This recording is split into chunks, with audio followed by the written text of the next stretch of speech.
नमस्कार मुलांनो. सिद्धूच्या बालपणीच्या कथामालिकेमध्ये बालपणीच्या ज्या गोष्टी आहेत त्यांची जी कथामालिका आहे त्याच्यातला आजचा जो भाग आहे तो जत्रेबद्दलचा आहे. सिद्धू काय सांगतो जत्रेबद्दल ऐकूया. सिद्धू सिद्धू काय तर माझ्या मनामध्ये, कारण माझा एक लाडका सिद्धू नावाचा मुलगा आहे. खरं म्हणजे या सुखीच्या गोष्टी आहेत आणि सुखीचा एक खास मित्र आहे, त्याचं नाव आहे सिद्धू आणि तो देखील त्याच्याच वर्गामध्ये शिकतो. आता माझ्या शेजारचा जवळचा लहान मुलगा सिद्धू असल्यामुळे आणि लहानपणापासून त्याला हाक मारल्यामुळे सारखंच सिद्धू येतं, पण या गोष्टी आहेत सुखीच्या.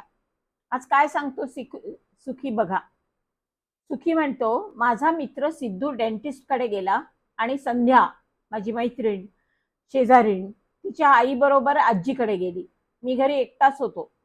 इतका कंटाळा आला होता ना, इतक्यात दार सताट ढकलून कॉरिडॉर मधून रोमी ओरडली. रोमी माझ्यापेक्षा लहान आहे आणि ती माझ्याबरोबर खूप काही खेळू शकत नाही कारण ती लहान आहे ना. ती ओरडत आली, वृंदावन गार्डन मध्ये जत्रा भरली आहे सुखी.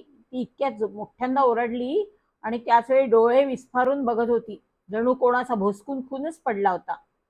आता मी ऐकावं म्हणून परत ठणाणा ओरडले, लवकर चल सुखी. ती त्या मशीनवर केलेले रंगीत सरबत सुद्धा विकत आहेत, बँड वाजतोय आणि मोठ्या मोठ्या बाहुल्या देखील आहे म्हणतात, धाव धाव. अगदी आग लागल्यासारखी ती किंचाळत होती. मी सुद्धा त्यामुळे कावराबावरा झालो. मला गुदगुल्या होत आहे तसा भास झाला आणि जोरात धावावं असं वाटू लागलं. मी दार तसंच ओढलं, रोमीचा हात धरला आणि धावत वृंदावन गार्डनकडे निसूर धावत सुटलो. बापरे, बघतो तर काय, पोहोचल्यावर तिथे लोकांची एकच गर्दी उसळली होती. प्रवेशद्वारावर मोठी कमान केली होती आणि तिथे दोन मोठ्या मोठ्या बाहुल्या होत्या. आकृत्याच होत्या, एक पुरुष आणि एक स्त्री यांच्या होत्या. त्यांच्या तोंडाची उघडझाप होत होती. ती खरी माणसं नसली तरी त्यांच्या डोळ्यांच्या सुद्धा उघडझाप होत होत्या. ओठ हलताना आवाज निघत होता आणि ते म्हणत होते, सर्वांचं हिवाळी जत्रेत स्वागत स्वागत स्वागत आहे, स्वागत आहे. त्वरा करा, त्वरा करा. तुमच्या 1000 रुपयाच्या खरेदीच्या कुपनवर लकी ड्रॉ मध्ये पैठणी बक्षीस मिळवा. त्वरा करा, जत्रेत तुमचं स्वागत आहे. पुरुषाची आकृती गरजली. आम्ही दोघे आ करून त्या मोठ्या आकृत्यांकडे कुतूहलाने पाहत राहिलो. मग रोमी म्हणाली, ही खरी माणसं नाही काही, पण कशी रे ओरडतात ती. काही समजत नाही, मी म्हणालो. मला वाटते त्या आकृत्या स्वतः ओरडत नसणार, त्यांच्या आतमध्ये जिवंत नळ बसले असतील आणि ते आतून ओरडत असतील. मी म्हटलं, छटग, असं काही नसणार बघ.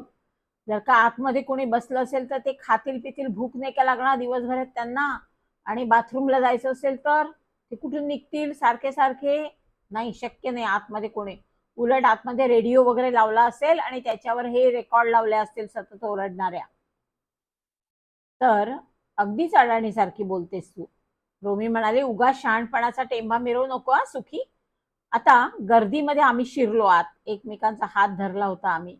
तिथे खूप माणसं होती ना, चुकामुक झाली असती.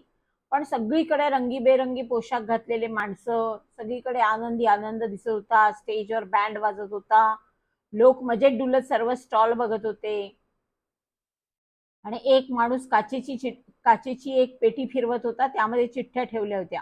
तो ओरडत होता, जिंका जिंका, पैठणी आणि इतर अनेक बक्षिसे जिंका.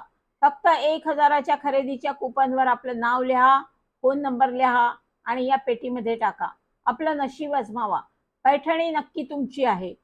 बापरे, ते तालासुरातलं त्याचं ओरडणं, बॉक्स घेऊन नाचणं बघून तर हसूच आलं आम्हाला. बघितले, रेडिओपेक्षा प्रत्यक्ष जिवंत माणूस ओरडतो तेव्हा जास्त मजा येते ना, रोमी म्हणाली. आम्ही जत्रेत खूप फिरलो, प्रत्येक स्टॉल पाहिला. मध्येच एका खाकी गणवेशातल्या माणसाने रोमीला बाकुटीला धरलं आणि वर उचललं आणि भिंतीतून एक बटन दाबलं. त्या बरोबर सुगंधी पाण्याचा फवारा निघाला भिंतीतून आणि पूर्ण रोमीच्या अंगावर पसरला आणि नंतर त्यांनी रोमीला खाली ठेवलं. त्या रोमीच्या सगळ्या अंगाला तो सुगंधित वास येऊ लागला अत्तराचा.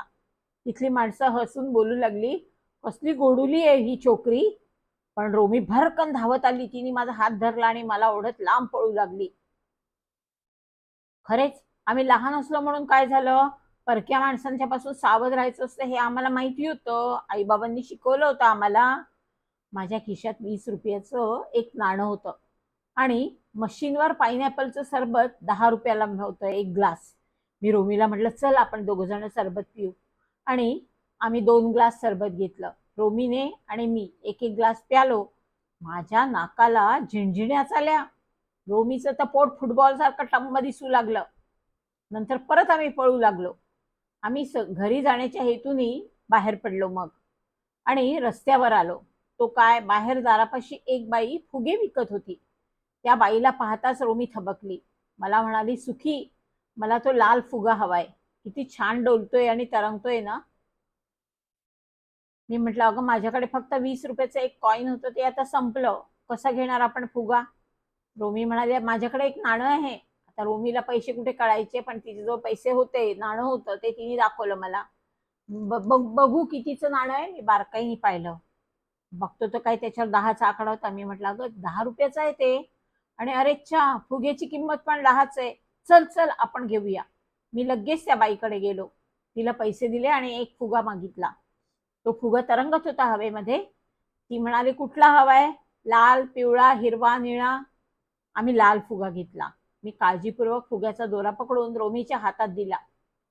ती हलकेच वरखाली फुगा ओढत नाचू लागली. आम्ही घरी येऊ लागलो, आणि ती डोलत पण होती फुगा घेऊन. पण अचानक तिने माझ्याकडे पाहिलं आणि म्हणाली, सुखी, तुला धरायचे हातात फुगा? तिने माझ्या पुढे फुग्याचा दोरा धरला. मी तो फुगा लगेच घेतला. मला जाणवले, फुगा दोऱ्याला हलकेच हिसडा देत आहे. बहुधा त्याला उडून जायची इच्छा होतीये. तेव्हा मी थोडासा दोरा ढिला सोडला. तर काय, तो फुग्याने पुन्हा एकदा हिसका दिला. पुढे जाता जाता जणू काही तो मला म्हणत होता की मला उडून जायचंय, परवानगीच मागत होता. मला इतकी दया आली ना त्या फुग्याची. मी काय केलं, हळूच हात वर केला, आणि मला असं वाटायला लागलं, याला जबरदस्तीने का धरून ठेवलंय मी. तर मी हळूच फुग्याचा दोरा सोडून दिला. त्याबरोबर तो फुगा पटकन उडून गेला, वर वर वर आकाशाकडे जाऊ लागला. माझा त्या फुग्याचा विश्वासच नव्हता की मी त्याला स्वातंत्र्य दिलंय म्हणून. असं तो माझ्याकडे बघत बघत डोलत डोलत वर वर जात होता. आता रस्त्यावरील दिव्यापेक्षा सुद्धा तो वर गेला. रोमीने स्वतःचं डोकं पकडलं. आई ग, सुखी, पकड त्याला, का सोडलंस? असं म्हणत ती उड्या मारून मारून फुग्याचा दोरा पकडायचा प्रयत्न करू लागली.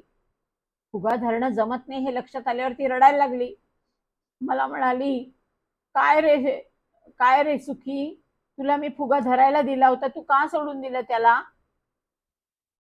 फुगा सावकाश तरंगत अजूनच वर वर जात होता. जणू त्याची आयुष्यभराची इच्छा होती वर जायची. मी रोमी दोघही वर बघत होतो, आणि आमच्या जवळपास असणारी माणसंही वर फुग्याकडे बघत होती. तो किती वर जात आहे हे बघत होती. मला तर ते गाणं देखील आठवलं, मैं चली ये ना पूछो किधर, ये ना पूछो कहाँ. अरे वा, अशाच परिस्थितीत ते गाणं सुचलं असावं कवीला, असंही वाटून गेलं मला. आता फुगा आकाशात उडणाऱ्या कबुतरांपेक्षाही वर गेला होता. फक्त लाल ठिपका दिसत होता. आता बहुधा तो ढगातच जाणार होता. कदाचित अंतराळात चंद्रावर देखील पोहोचेल. आम्ही टकलावून वर बघत होतो. तेव्हा ना माझ्या डोळ्यासमोर काळे ठिपके वर्तुळ दिसू लागले. फुगा आता कुठेच नव्हता. रोमीने सुस्कारा सोडला. डोळ्यातले अश्रू पुसले. आम्ही निमूटपणे घराकडे चालू लागलो. आमचा आनंद कुठेतरी हरवला होता बहुधा. मी रोमीला नीट समजावून सांगू शकत नव्हतो, कारण ती खूपच लहान होती ना. मला वाईट वाटत होतं. शब्दांनी सांगणे जमत नव्हते. आणि रोमीच्या गालावरचे सुकलेले अश्रूचेही मला वाईट वाटत होते. ती फुगा गमावल्याच्या अतीव दुःखाने गुपचूप चालत होती. थेट घरापर्यंत आम्ही न बोलता आलो.